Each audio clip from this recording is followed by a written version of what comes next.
High, আসসালামু আলাইকুম। কেমন আছেন আপনারা সবাই? আশা করি আলহামদুলিল্লাহ ভালো আছেন। আমিও আল্লাহর রহমতে ভালো আছি। তো আজকে ব্লগটা আমি শুরু করছি সকালে নাস্তা বানাইতেছিলাম।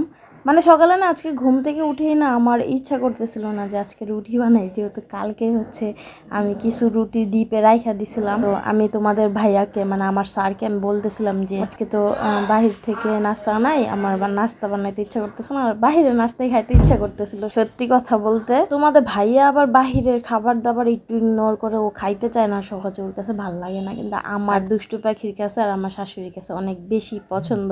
তো আমি কি করলাম, যেহেতু রুটি ডিপে ছিল ওগুলা তোমাদের ভাইয়াকে ভাইজা দিলাম। দুষ্টু পাখি আর তোমাদের ভাইয়া বাসা রুটি খাবে, আর আমি আর আমার শাশুড়ি আমরা দুইজন বাইরে নাস্তা খাবো। তো আমার শাশুড়িকে বললাম যে আম্মা আপনি যা রুটি নিয়ে আসেন। এর মধ্যে আমি ডিম ভাইজা নিছি আর চা বানাই নিছি, আর আম্মা ভাজিও নিয়ে আসছে, আবার রুটিও নিয়ে আসছে। তো আমি আর আম্মা রুটি খাইছি, মানে বাহিরের নাস্তা খাইছি, আর আমার দুষ্টু পাখি আর আমার স্যার ওরা বাসার রুটি খাইছে, ডিম খাইছে। তো এখানে আমি প্রথমে ডিমটা আমার দুষ্টু পাখিকে খাওয়াই নিতেছিলাম। ওর আবার ওষুধ আছে, পরবর্তীতে দেখা যাবে লেট হয়ে যাবে, এর জন্য ওকে আগে খাওয়াই নিতেছিলাম। পরে আবার আমি লোভ সামলাইতে পারতেছিলাম না, তো ওরে খাওয়ানোর ফাঁক দিয়ে আমিও খাওয়াই নিতেছি। তো এই তো আজকে সকালের আমার নাস্তা। তোমরা কি আমার মতো এরকম চোরামি করো? তাহলে জানাবা। হ্যাঁ, আমি কিন্তু মাঝে মধ্যে এই ফাঁকিবাজিটা করি। দেখা যায় তোমাদের ভাইয়ার জন্য নাস্তা বানায়, আমি বাহির থেকে নাস্তা নিয়ে আসি। তো আমার দলে আবার আমার শাশুড়িকেও নিয়ে নেই, তাহলে কি হয়, আমার দলটা ভারী থাকে, তোমাদের ভাইয়া কিছু বলতে পারে না। আমি আর আমার শাশুড়ি এক দলে, আর আমার দুষ্টু পাখি আর ওর বাবা এক সাইডে।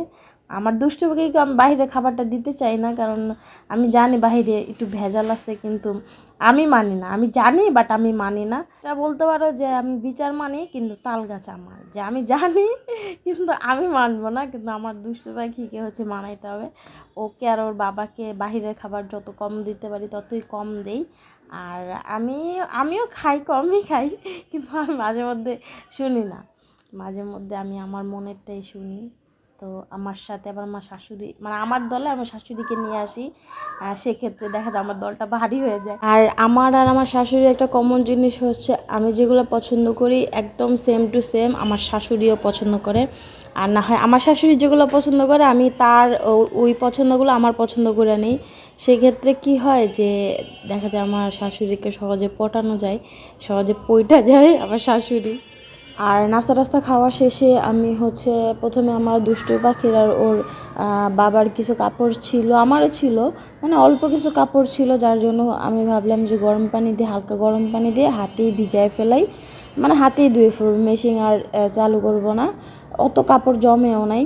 পরে বলে ভিজাইছি, বলে ভিজানোর পর দেখি এতগুলা কাপড় হয়ে গেছে। মানে ভিজানোর পর দেখতেছি অনেকগুলা কাপড় হয়ে গেছে। কি আর করে, ভিজাইছি যেহেতু হাতেই ধুয়ে ফেলবো। আমার কাছে মনে হয় কি, মেশিনে ধোয়ার থেকে হাতে ধুইলে জিনিসটা বেশি পরিষ্কার হয়, আমার কাছে এটাই লাগে। আর তারই পাশাপাশি ভাবতেছিলাম দুপুরে কি রান্না করবো আজকে, যেহেতু শুক্রবার। তো পরপর অনেক দিন মুরগি টুরগি খাওয়ার পরে আজকে আর ভাল লাগতেছিল না যে মুরগি রান্না করি। তো আজকে ভাবলাম সব কিছু ভর্তা আইটেম করব।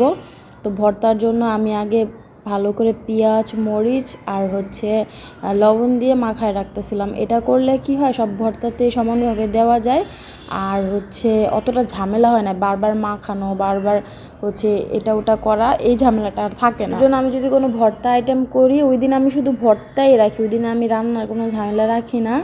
এতে আরেকটা প্রেশার কমে যায়, নাহলে ভর্তা বানানো আবার পাশাপাশি অন্য তরকারি অনেক টাইম।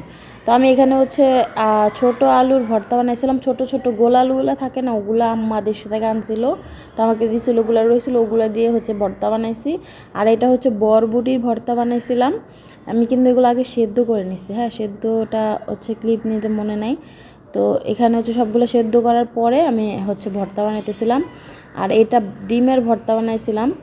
ডিম এমনি নর্মালি আমার সেদ্ধ ডিম আমার দুষ্টু পাখি খায় না, কিন্তু ওই দিন আমি জানি না কি হয়েছে, ওর সেদ্ধ ডিম দেখে ও খাইতে যেতে, পরে আমি দিছি, পরে দেখি যে না মাশাল্লাহ খাইছে। তো পরবর্তীতে আবার ডিম সেদ্ধ করে পরে আমি ভর্তা বানাইছি। আর এরপরে ভর্তা বানাইছি মিষ্টি কুমড়া ভর্তা। এটা কিন্তু আমি আজকে প্রথমবার বানাইছি, আমি কিন্তু জানতাম না।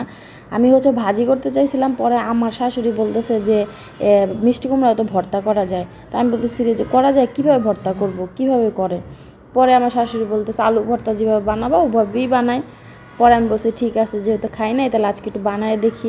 কিন্তু আমার এটা আমি বুঝতেছি না, মানে সেদ্ধ করার জন্য কি পাইন না হয়ে গেছে বেশি, নাকি আর একটু টানানো দরকার ছিল, না কড়াইতে দেওয়া দরকার ছিল, এটা আমি জানি না। বাট একটু মানে পাইন্না পাইন্না হয়ে গেছিলো।